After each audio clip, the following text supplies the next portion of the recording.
নমস্কার বন্ধুরা, জয়প্রভু চ্যানেলে আপনাদের জানাই স্বাগতম। আজ আমি আপনাদের জানাবো পয়লা বৈশাখ নিয়ে কিছু গুরুত্বপূর্ণ কথা। পয়লা বৈশাখের দিনটি আমরা নতুন পোশাক পরিধান করে এবং মিষ্টি খাই এবং নানা রকম সুস্বাদু খাবার খাই। কিন্তু পয়লা বৈশাখে আমরা কি উৎসব হয়, কেন এটি পালিত হয়? পয়লা বৈশাখ বাঙালির প্রাণের উৎসব। এটি বাংলা নতুন বছরের প্রথম দিন। এই দিনটি প্রতি বছর 14 এপ্রিল পালিত হয়। বাঙালি সংস্কৃতি ও ঐতিহ্যের গুরুত্বপূর্ণ অংশ হলো এই দিনটি। পয়লা বৈশাখের প্রচলন শুরু হয়েছিল মোগল সম্রাট আকবরের সময়। কৃষিকর সহজে আদায় করার জন্য বাংলা সনের সূচনা করা হয়, যাকে বলা হয় ফসলের সন। সেখান থেকে বাংলা নববর্ষ উদযাপন শুরু হয়।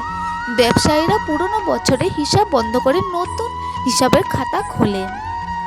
ক্রেতাদের মিষ্টি মুখ করিয়ে শুভেচ্ছা জানান। এই দিনে মানুষ নতুন নতুন পোশাক পরে আত্মীয় স্বজনের সাথে দেখা করে এবং মিষ্টি খাবার খায়। হালখাতা মেলায় পান্তা ইলিশ খাওয়া সব মিলে এই দিনটি হয়ে ওঠে উৎসব মুখের।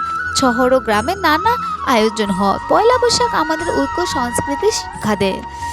এটি বাংলাদেশেও নয়, পশ্চিমবঙ্গ, আসামের বিভিন্ন প্রান্তে এই বাঙালিরা এই উৎসবটি করে থাকে। নমস্কার।